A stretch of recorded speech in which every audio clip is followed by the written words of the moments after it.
Thank you, Adam.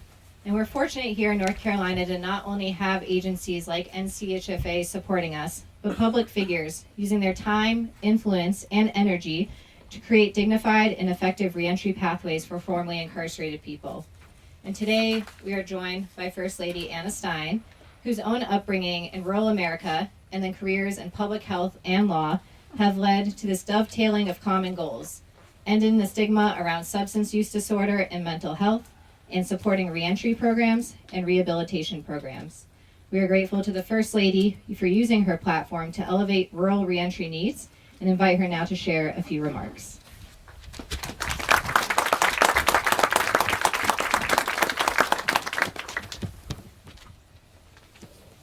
Hey. Good morning, everyone. Good morning. Thank you, Kristen, for your introduction. I want to thank your staff and your board for welcoming me on this joyous occasion. And it's good to see Town of Elon Council Member Quinn Ray, Commissioner Pam Thompson from Alamance County, and Representative Marcia Morey as well.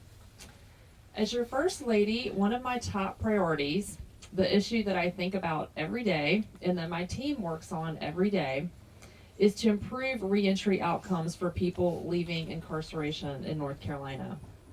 Over the past 10 months, I have traveled across the state visiting North Carolina Department of Adult Correction prisons, substance use treatment facilities, and reentry programs.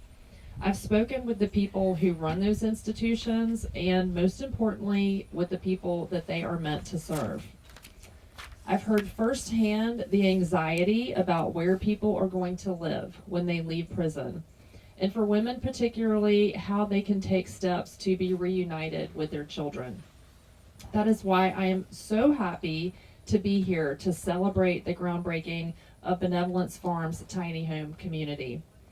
These tiny homes will provide a strong foundation for formerly incarcerated women to begin their reentry journeys, to get back on their feet, and to get the resources they need for success. Benevolence Farm is creating impact in so many different ways.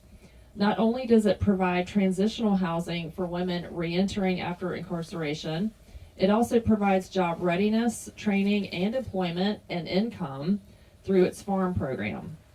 We know that housing and employment are two major hurdles people face when leaving incarceration, in large part due to stigma. Stigma too often prevents people from being given the chance to show they are productive people and good neighbors. Thank you to Benevolence Farm for giving people that chance. A few other wonderful things about Benevolence Farm. It serves women.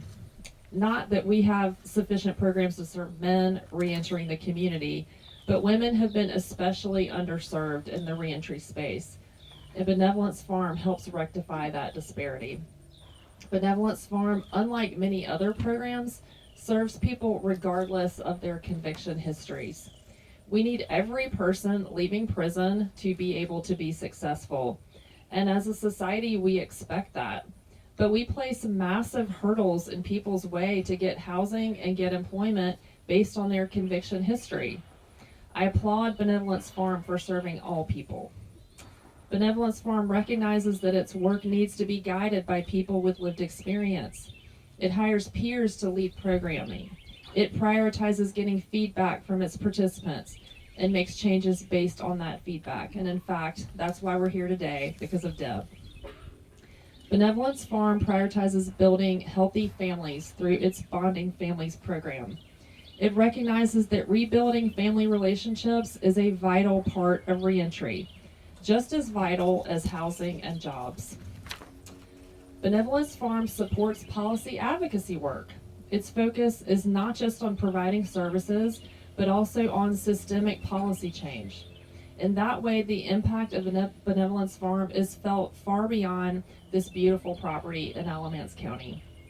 I could go on and on about the good work done by Benevolence Farm. But again, let me say how excited I am to be at this groundbreaking of new tiny homes. There's dignity in a home, in having a place to call your own, to de-stress, to have community, and to be yourself. Establishing a network of housing options is a foundational step in giving people reentering their communities the best chance of long-term success. Thank you to the North Carolina Housing Finance Agency, an institution that does so much good in our state, and to the many partners that Krista named who help bring this mission to fruition. Congratulations to everyone who has worked so hard to get us to this place, and thank you for letting me be a part of your celebration. It's an honor.